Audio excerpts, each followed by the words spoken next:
Oh, jadi mau beda. Silakan kelompok 2 menjelaskan nomor 2 ya. Ya, Bu. Siapa nomor? Nomor 2 itu mengenai komponen darah.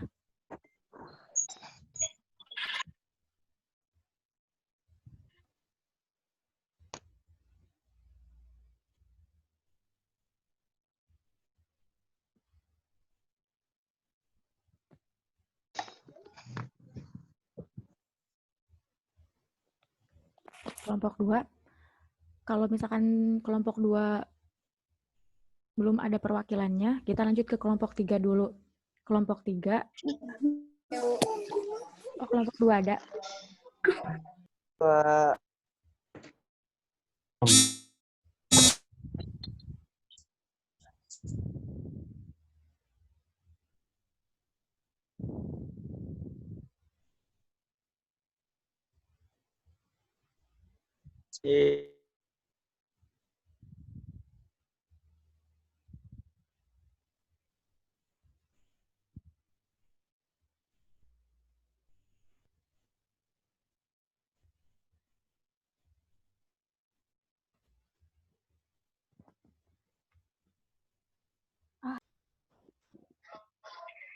Bentar, Bu. Boleh. Subur.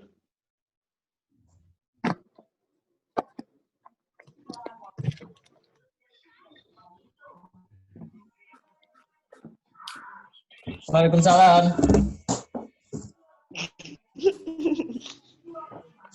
Malawung. Aku nggak ini tapi sinyalnya nggak ada. Harusnya aku ke Madira. Iya. Oke, kita berdibur ya. Bu Resti, Bu, ada Bu.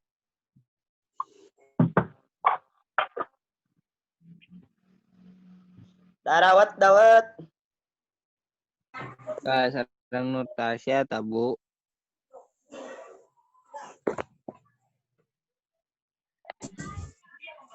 Iya, Pupu. Iya.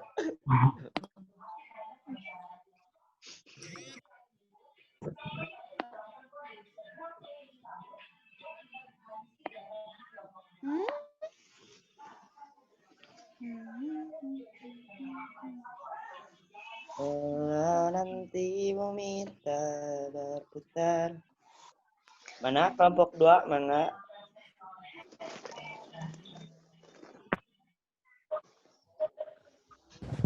Kalau kelompok 2 belum siap, dilanjut Kelompok berapa?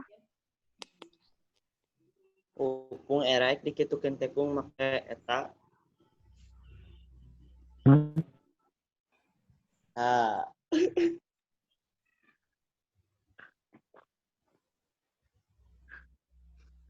Oke, kolornya, Pung. Sumpah. Nagog kira sok. Sabar.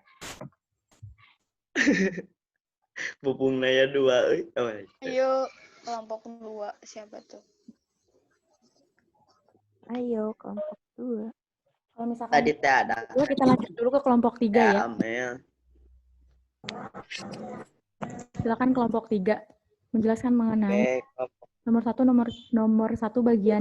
Novita, Bahi, Sadam, Febi, Gina, Nadila, Agus. Kelompok 3. Aku yang jelasin. Silakan Febriati. Sok, ya. Itu yang faktor darah itu kan ya, Bu? Iya. Faktor bentar. Koafir pembekuan. Ya, jawab ku Abi. Bisa disebut faktor koagulasi kan, Bu? Iya. Faktor koagulasi atau dalam bahasa Inggris clotting factor adalah sejumlah protein yang berkaitan dengan reaksi penggumpalan darah.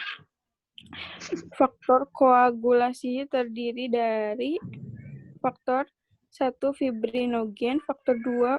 Protrombin, faktor 3. Trombokinase, faktor 4. Kalsium, faktor 5. Proakselerin. Adalah substansi yang terdapat di dalam plasma, bukan di dalam serum, yang berfungsi saat pembentukan tromboplastin baik secara intrinsik maupun ekstrinsik. Faktor 6. Prokonvertin, faktor ini sebutin semua faktornya, Bu. Boleh sesuai dengan yang dijawab di LKPD ya. Oh iya. Faktor 6 prokonvertin, faktor 7 plasmokinin, faktor 8 protomboplastin beta, faktor 8 protombinase, faktor 9 faktor PTA, faktor 10 faktor Hageman, faktor 11 fibrinase. Udah, Bu? Iya. Ya, ada 11 faktor ya. Ya. Oke. Kelompok 2 sudah siap belum? Menjelaskan nomor 1 bagian 2 tentang komponen darah, fungsi dari komponen darah. Namanya. Kita Wak. Dan ngojol. Terima kasih Febrianti. Iya, Bu, sama-sama. Oke, kelompok 2. Udah, Bu. Silakan. Komponen darah ya, Bu? Ya, komponen darah dan Komponen darah dan fungsi. 1. Plasma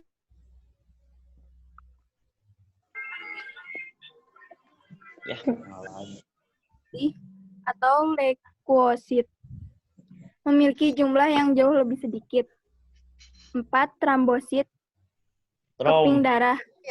Trombosit atau keping darah. Trombosit bukan sel, melainkan sebuah fragmen sel berukuran kecil. ada lagi?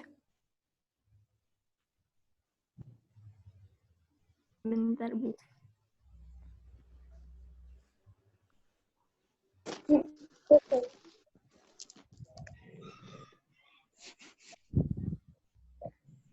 Nomor 1 bagian B sama bagian C dari kelompok 2 sama kelompok 3 kan sudah. Dari kelompok lain, apakah ada yang memiliki jawaban berbeda? Barusan kelompok 3 menjelaskan faktor, itu ada 11 faktor. Dari kelompok lain, apakah ada yang beda ataukah sudah sama? Bagaimana yang lain? Sama, insya Allah. Ada yang ingin ditanyakan tidak ke kelompok 3 mengenai faktor? Silakan. Tidak. Kelompok 3 T faktor pembekuannya, Bu. Iya. Ada yang ingin ditanyakan tidak ke kelompok 3? Iya. Tentang faktor pembekuan sama kelompok 2 mengenai komponen darah. Ada 11 faktor. Bu, gimana kalau nggak beku darahnya? Bentar. Nah, kelompok 3 Apa kata kumaha pertanyaan? Tuh hilap deh kumanya. kata Najwan, kalau misalkan darahnya gak beku gimana? Jadi pertanyaannya itu. Gimana Ibu maksudnya? Bentar. Maksudnya teh gimana kalau darahnya teh nggak bisa beku? Berarti itu kayak saluran darahnya nggak. Bentar. Gimana? Bingung jawabnya, Bu. Umpetan pakai tempe. Mungkin dari temannya Febrianti ada nggak dari kelompok 3 yang lain ada yang ingin menjawab pertanyaan Najwan? Bentar. Eta hungkul abi mah.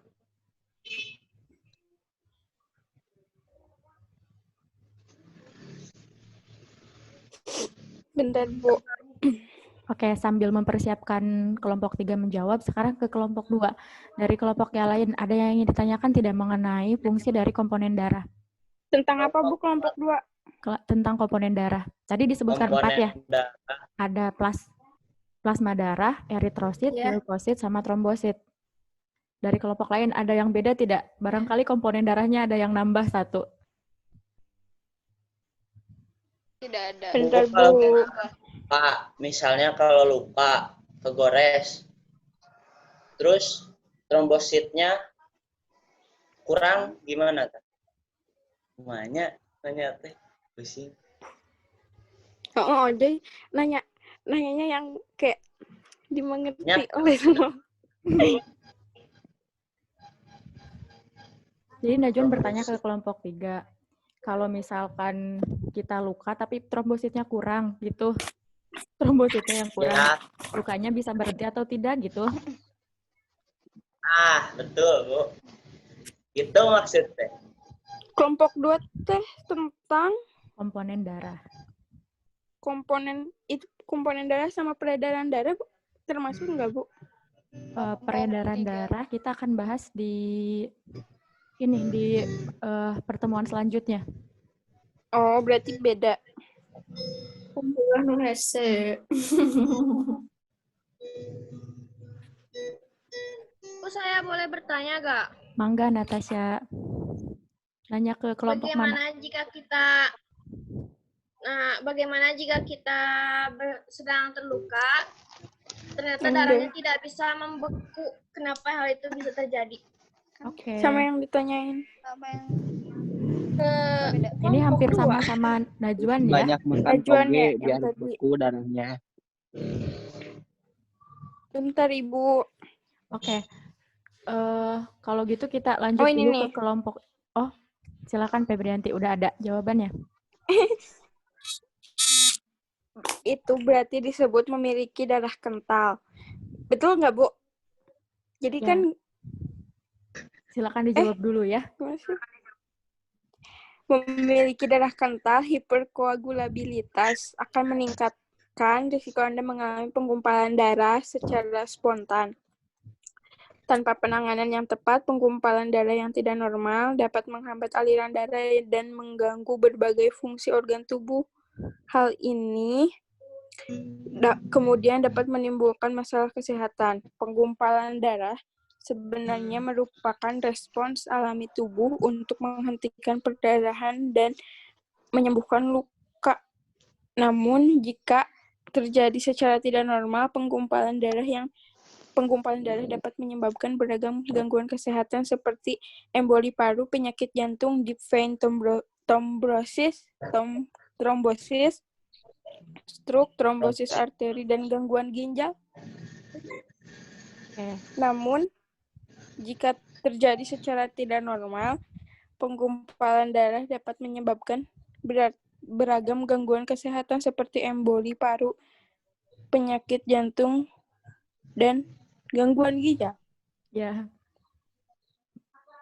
Nah, kita langsung saja ya, karena waktunya sudah terus ini. Kita bahas nomor 1 dulu. Dari yang pertama tadi A, mengenai fungsi dari sistem sirkulasi. Nah, kelompok 1 ya, itu menjelaskan apa saja tadi? Nutrisi, mengedarkan nutrisi, terus menjaga suhu tubuh ya.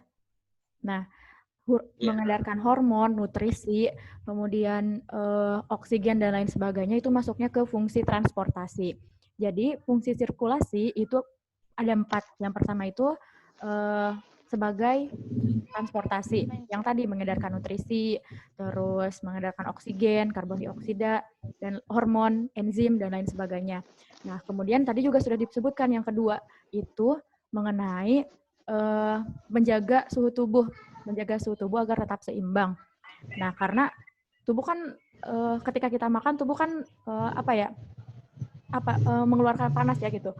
Karena ada reaksi metabolisme terjadi sehingga tubuh menjadi panas, dan panasnya itu disebarkan oleh darah. Kemudian, nah kan baru 2 ya kelompok 1 menjelaskannya. Fungsinya itu ada 4. Yang ketiga itu sebagai perlindungan. Kenapa perlindungan? Karena sistem sirkulasi itu kan di dalamnya ada darah ya. Darah itu kan komponennya tadi ada trombosit, ada eritrosit, leukosit. Nah, leukosit ini berfungsi sebagai berperan dalam sistem imun. Jadi dia berfungsi sebagai perlindungan juga. Kemudian yang terakhir, ini sebagai buffering atau penjaga penyeimbang, menyeimbangkan pH darah. Karena berhubungan sama protein darah, berhubungan sama asam bikarbonat, kemudian ada pokoknya hemoglobinnya itu nanti itu akan mengikat oksigen sama karbon dioksida. Nah, yang ketika mengikat karbon dioksida, kalau misalkan darah kita karbon dioksidanya itu banyak, nanti akan terlalu asam dan itu bisa menyebabkan penyakit juga. Nah, jadi darah itu di sini fungsinya juga bisa sebagai Jawabannya. ya. Jawabannya ada 4 ya. Jawabannya. Transportasi. Oh, yang nomor Boleh 1 dilengkapi, Bu? jawabannya ada 4. Gimana Rani? Oh, Rani mau Boleh melengkapi? dilengkapi? Boleh, silakan. Enggak, Ibu. Gimana? Kan itu jawabannya baru 2. Iya. Terus sama Ibu dilengkapi. Iya. Jadi jawabannya boleh diganti terus dilengkapi. Iya, boleh. Nah, sudah jelas tidak atau ada yang ingin ditanyakan mengenai fungsi dari sistem sirkulasi dulu?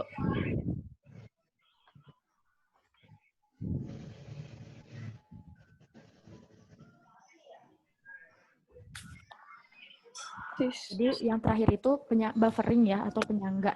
Dia itu mengendalikan pH darah, asam basanya darah gitu.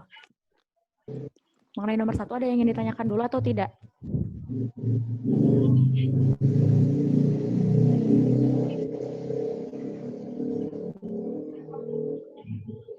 Kalau tidak, kita lanjut ke nomor 2 ya. Ke nomor 1 bagian B. Nomor 1 bagian B itu tadi ada Bagian plasma.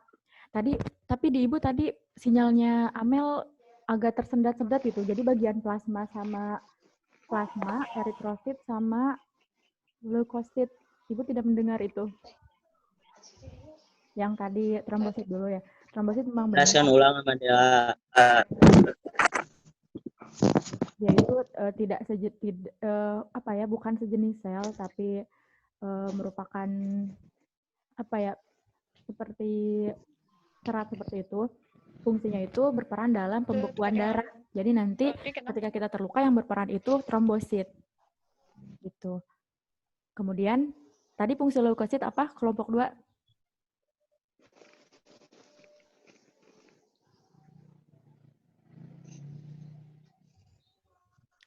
Amel di unmute. Memiliki jumlah yang jauh lebih sedikit. Iya. Amel.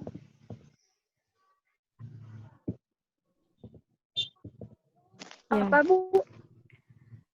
Ya benar, leukosit memang memiliki jumlah yang lebih sedikit daripada eritrosit ya.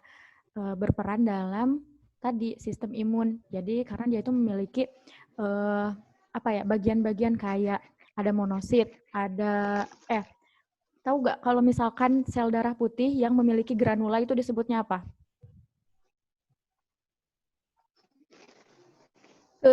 Bentar. Silakan Febrianti. Sel darah putih yang memiliki granula. Kan itu dibagi 2 ya, sel darah putih itu berdasarkan ada tidaknya granulanya.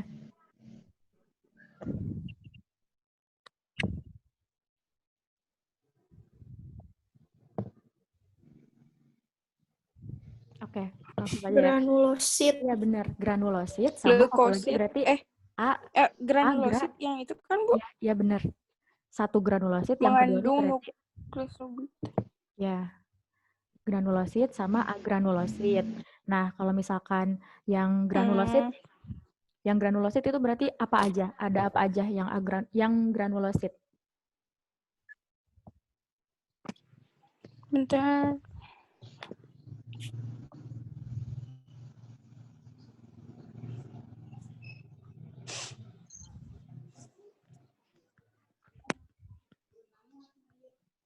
Yang granulosit itu ada 3 ya. Yang pertama itu ada neutrofil. Neutrofil ini tuh fagositosis yang aktif. Dia itu bisa menghancurkan bakteri, virus, ataupun agen penyebab cedera yang lain. Kemudian ada eosinofil. Eosinofil ini fagosit lemah. Kalau misalkan satu lagi sama basofil. Jadi granulosit itu ada 3, neutrofil, eosinofil, sama basofil. Nah, barusan kan granulosit. Oh Sekarang agranulosit yang tidak memiliki granula. Nah, yang agranulosit ini pokoknya sangat aktif dalam memerangi bakteri, virus, pokoknya agen-agen penyebab cedera yang masuk ke tubuh kita atau benda asing yang masuk ke tubuh kita. Itu ada 2, ada limfosit, ada monosit. Nah, limfosit ini ada limfosit B sama limfosit T. Jadi yang ini yang biasanya menyerang virus ataupun bakteri yang masuk ke tubuh. Gitu. Kemudian itu mengenai ini ya, mengenai leukosit, trombosit, plasma, sama eritrosit. Kalau eritrosit, tadi fungsinya untuk apa? Kelompok 2.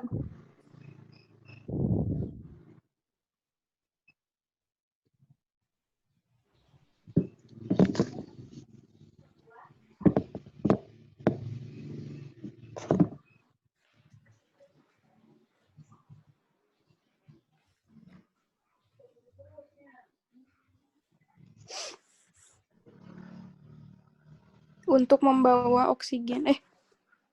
Iya benar, Febrianti. Ingat kelompok 2 Ibu, tapi aku yang jawab. Gak apa-apa, yang lain juga kalau misalkan mau jawab boleh.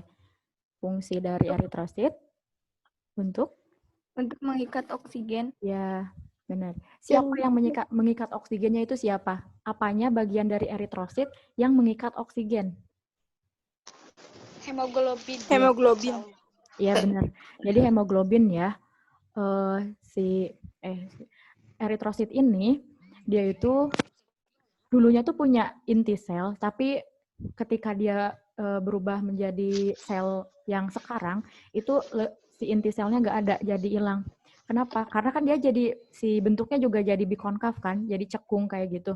Nah itu biar lebih banyak menampung hemoglobin, lebih banyak mengandung hemoglobin sehingga nanti oksigen yang yang ditangkap sama hemoglobin juga bisa lebih banyak. Jadi ketika sel darah merahnya mengedarkan itu bisa banyak gitu. Kalau misalkan ada mitokondria, ada inti sel itu kan penuh gitu di selnya. Jadi nanti hemoglobinnya jadi sedikit. Tapi untuk eritrosit itu luar biasa sekali karena tidak memiliki inti sel, tapi dapat hidup. Gitu. Iya, Bu. Nah, barusan kan bagian A ya. Sekarang bagian B, bagian A udah, bagian B, sekarang bagian C. Yang tadi mengenai faktor ya. Nah, faktor yang disebutkan oleh Febrianti itu sebenarnya sudah sangat lengkap ya, sangat banyak, ada 11. Tapi yang akan kita bahas itu yang ada di sistemnya saja, yang faktor utamanya. Coba udah ada yang ini belum?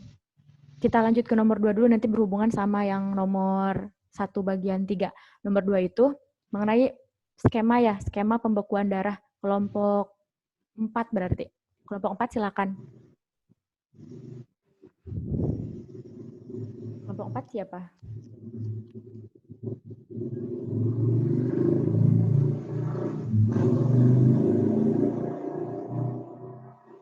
Proses pembekuan darah, Bu.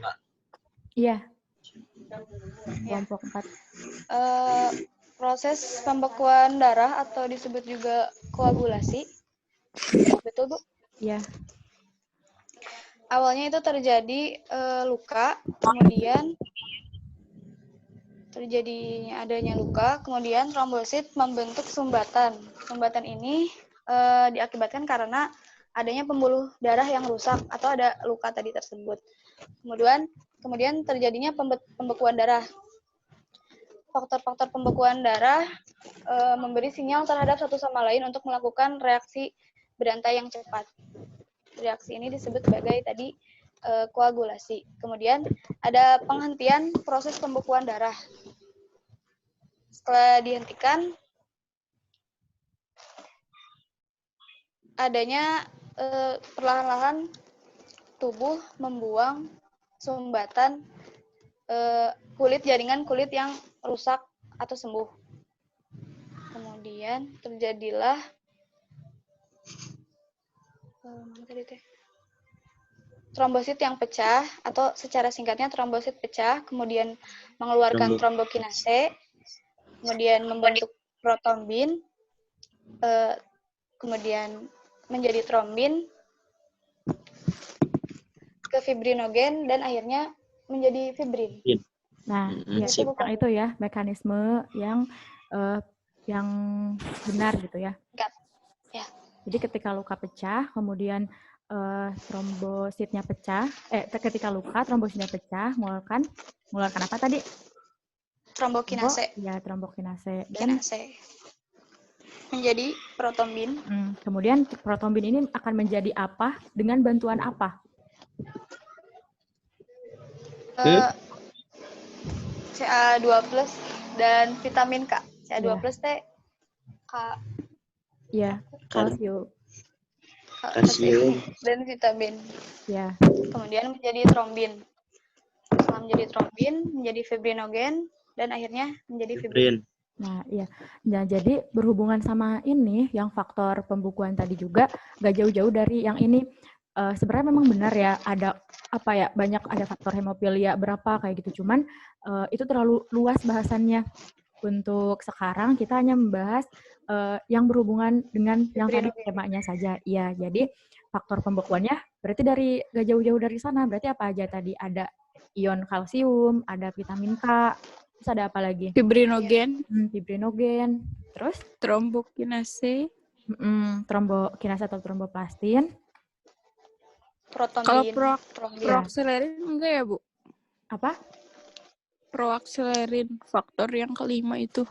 Nah, itu juga sebenarnya tuh masuk. Kalau misalkan mau memasukkan, silahkan.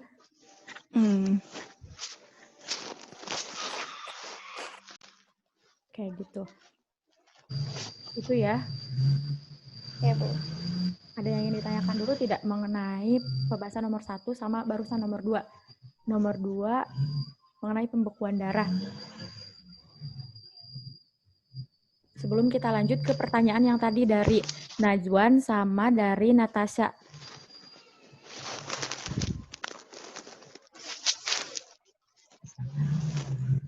Tanya bagaimana jika darahnya tidak membeku? Aduh. Udah dijawab ya? Udah dijawab sama tadi Febrianti. Nah, kalau misalkan tadi Febrianti itu menjelaskannya, berarti kan orangnya itu cepat untuk menggumpal ya, darahnya itu kental. Berarti dia kalau misalkan kalau peredaran darahnya jadi lambat karena darahnya terlalu kental gitu. Nah, kalau misalkan pertanyaannya memang benar ya Febrianti juga ada kasus seperti itu. Tapi untuk pertanyaan Najwan sama Natasha, itu gimana kalau misalkan darahnya itu justru sukar membeku gitu. Berarti kan ada sesuatu gitu. Nah, berarti berhubungan sama apa? Bu. Iya ada kelainan. Sebenarnya pembahasan tentang kelainan itu nanti ya di pertemuan selanjutnya. Tapi boleh kita bahas sekarang.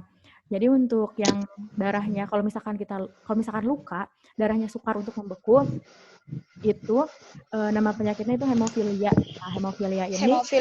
Iya, hemofilia. Pernah dengar kan? Pernah dengar? Hemofilia. Iya. Iya. Nah, hemofilia ini kelainan yang pokoknya berhubungan sama faktor yang tadi, faktor pembekuan. Pokoknya nanti pada saat pertemuan selanjutnya kita akan bahas mengenai gangguan ya. Nah, bagaimana kalau misalkan tidak bisa, kalau misalkan sukar membeku, berarti ada hubungannya sama faktor tadi. Untuk kalau misalkan faktor eksternal kayak misalnya ion kalsium sama vitamin K, nah itu kita bisa mengatur.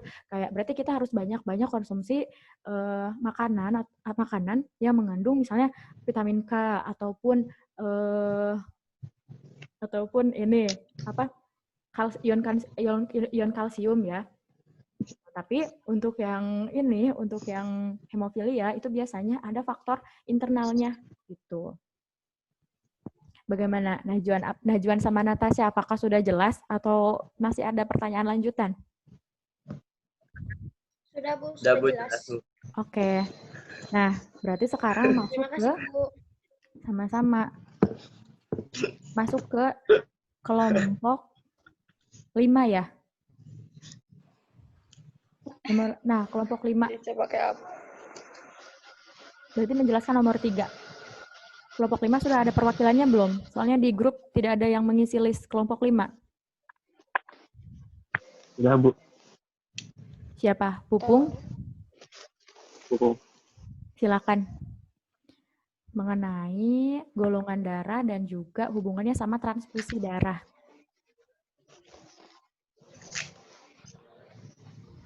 Pupung. Dari golongan darah terdiri dari golongan A, B, AB, dan O. Dan transfusi darah adalah pemberian darah seorang kepada orang lain. Orang yang berperan sebagai pemberi darah disebut dengan donor, dan yang menerima darah disebut resipien. Transfusi darah sebaiknya sesuai berdasarkan golongan darah masing-masing. Tetapi untuk golongan darah O, bisa transfusi darah ke golongan darah manapun. Tetapi golongan darah O hanya bisa menerima dari golongan O saja. Dan golongan darah AB bisa menerima transfusi darah semua golongan darah, tetapi hanya bisa transfusi darah ke AB saja. Dan golongan darah A bisa transfusi ke A dan AB. Dan golongan B bisa transfusi ke B dan AB. Ya. Belum melakukan transfusi. Oh ya. Gimana? Masih ada jawaban yang lain? Ada Bu, sedikit. Silakan. Tambahan. Iya, boleh. Oke, Pupung. Proses penentuan golongan darah dilakukan dengan cara tes darah seperti yang telah dijelaskan sebelumnya. Diketahui dengan golongan darah antara donor dan resipien, baru proses transfusi darah dapat dilakukan. Ya, Bu. Nah, dari jawaban Pupung, yang lainnya ada yang ingin menambahkan tidak? Ada yang ingin menambahkan? Jadi kenapa satu golongan darah, misalnya golongan darah A dengan golongan darah B tidak bisa melakukan transfusi? Kenapa? Hubungannya sama apa? Golongan darah dibedakan karena memiliki agglutinigen dan agglutinin yang berbeda. Nah, pada transfusi darah, agglutinigen tidak boleh bertemu dengan agglutininnya yang bersesuaian karena dapat menyebabkan penggumpalan. Gitu, Bu? Betul. Ya, benar Andina. Jadi ini berhubungan sama aglutinin sama agglutinogen. Agglutinin itu antibodi, jadi yang dimiliki oleh kita. Nah, agglutinogen itu antigennya. Kembali ya. Antigennya. Ya. Boleh nanya nggak, Bu? Silakan Febrianti. Golongan darah apa yang boleh didonorkan kepada semua golongan darah? O. Nah, iya benar, golongan darah O. Jadi dia itu donorer universal, tapi sebenarnya memang boleh, tapi sebaiknya yang didonorkan itu golongan yang sama. Misalnya kalau misalkan golongan darah A, ya golongan darah A saja, meskipun boleh golongan darah O, tapi lebih baik golongan darah A. Seperti itu. Ya, golongan darah O ini. Ya, Bu. Ya. Ada lagi ada yang ingin ditanyakan mengenai transfusi sama golongan darah?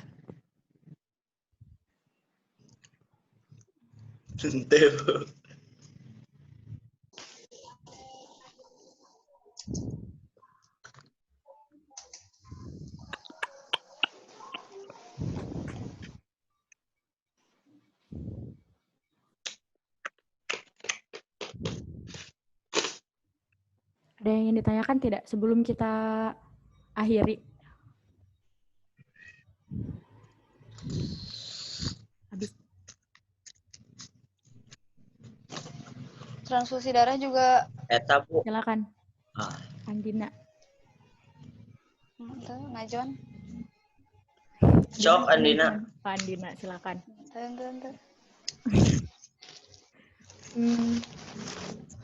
Jadi gitu ya. Dalam ya Bu. Nggak jadi. Andina barusan mau menambahkan. Enggak Bu, enggak jadi. Oke. Nggak jadi. Nah, oke. Ibu kasih kesempatan dulu untuk kalian. Ada satu orang yang ingin menyimpulkan pembelajaran hari ini mengenai fungsi sirkulasi darah, komponen darah, pembekuan darah, sampai golongan darah dan transfusi darah. Kalau yang, ada satu lagi yang RH tahu? Yang golongan darahnya RH itu teh? Resus ya Bu Iya, ya? yang resus. Resus itu Iya, resus apa dalam aja? resus positif sama resus negatif. Nah, Itu iya. apa? Iya. Dalam transfusi darah harus diperhatikan resusnya juga kan Bu? Iya benar. Jadi kalau misalkan ada seseorang yang beresus positif, itu nggak bisa nerima darah dari yang resus negatif, begitupun sebaliknya. Negatif. Nah, ini tuh berhubungan Jadi sama, harus sama resus. Ini berhubungan sama sistem imunnya. Ada salah satu kasus, misalnya kita nih perempuan Asia ya, ataupun laki-laki Asia gitu, terus menikah sama orang bule. Nah, biasanya ya, tapi nggak selalu, tapi biasanya resusnya kan berbeda. Misalnya kita resusnya positif, orang bulenya negatif. Negatif. Nah, ketika kita memiliki anak, ibunya mengandung gitu ya. Nah, kan kalau misalkan si bayi itu resusnya mengikuti ayah, misalnya negatif gitu ya. Nah, nanti ibu akan membentuk suatu antibodi yang nantinya akan memerangi janin itu. Nah, pada saat kelahiran pertama gak jadi masalah, pada saat kehamilan pertama tidak jadi masalah, karena baru terbentuk gitu. Tapi pada saat kehamilan kedua, biasanya si janinnya itu tidak akan bertahan, kalau misalkan resusnya masih sama seperti ayahnya. Gitu. Jadi, karena ibunya udah punya antibodinya. Bu, aku mau nyimpulin boleh? Silakan, kapan, Bu? Kalau misalkan udah gak ada yang ditanyakan lagi. Besok. Ada lagi yang ingin ditanyakan tidak? Jut Ibu. Gimana?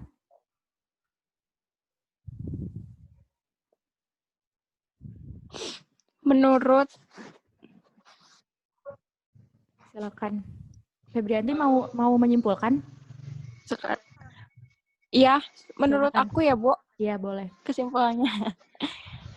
Kesimpulannya, darah merupakan suatu cairan yang sangat penting bagi manusia karena berfungsi sebagai alat transportasi serta memiliki banyak kegunaan lainnya untuk menunjang kehidupan. Tanpa darah yang cukup, seseorang dapat mengalami gangguan kesehatan dan bahkan dapat mengakibatkan kematian. Sistem peredaran darah pada manusia merupakan sistem yang tertutup karena selalu beredar di dalam pembuluh darah saja. Peredaran darah pada manusia juga disebut sistem peredaran darah ganda karena beredar ke seluruh bagian tubuh serta melewati jantung sebanyak 2 kali. Golongan darah adalah ciri khusus darah dari suatu individu karena adanya perbedaan jenis karbohidrat dan protein pada permukaan membran sel darah merah. 2 jenis penggolongan darah yang paling penting adalah penggolongan AB dan resus faktor RH. Udah, Bu? Udah dimatiin. Udah? Ya, jadi sudah lengkap ya kesimpulan dari Febrianti. Jadi benar bahwa sistem sirkulasi itu memang penting. Sistem sirkulasi ini ada 2 yang sekarang kita bahas, itu baru sistem peredaran darah bagian yang darahnya saja, belum ke bagaimana mekanisme peredaran darahnya, kemudian apa saja faktor yang mempengaruhi peredaran darah, denyut nadi dan lain sebagainya. Nah, hal yang sebutkan barusan itu akan kita pelajari di pertemuan selanjutnya. Intinya kesimpulan dari pembelajaran kita hari ini, tetap banyak bersyukur ketika kita masih bisa merasakan detak jantung kita, berarti kita masih diberikan nikmat karena darah kita masih mengalir, mensuplai oksigen ke seluruh jaringan, kemudian sel-sel kita, jaringan-jaringan kita masih bisa ternutrisi dari sistem peredaran darah ini. Jadi jangan lupa untuk menjaga sistem peredaran darahnya juga, banyak-banyak olahraga, banyak-banyak makan makanan bergizi, gitu. Mungkin, barangkali sebelum kita tutup, dari Ibu Neneng, barangkali apakah ada yang ingin ditambahkan, Bu, atau dikonfirmasi?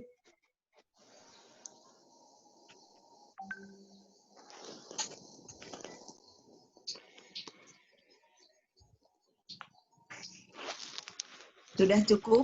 Sudah cukup. Ya. Ya. Kalau begitu, kita akhiri saja pertemuan kali ini. Sampai jumpa di pertemuan berikutnya. Akan membahas mengenai peredaran darah ya, sama pembuluh. Ya, Bu. Ya, tetap jaga kesehatan. Jangan lupa kalau misalkan keluar pakai masker, tetap ikuti protokol kesehatan. Terima kasih. Wassalamualaikum warahmatullahi wabarakatuh. Waalaikumsalam. Oh iya, ingat ya, LKPD-nya deadline-nya jam 12. Boleh diperbaiki. Bu lagi masak, Bu. Ya. Siap. Iya, Bu. Terus abis ini akan dikeluarkan satu lagi soal Alhamdulillah. Ya. Apa, Bu? Nah, Dikeluarkan apa? soal evaluasi nanti di Google Classroom. Tapi akan lebih lama. Ini kerjanya sekarang, Bu?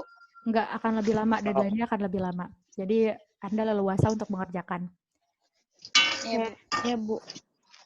Sekarang Ibu akhiri ya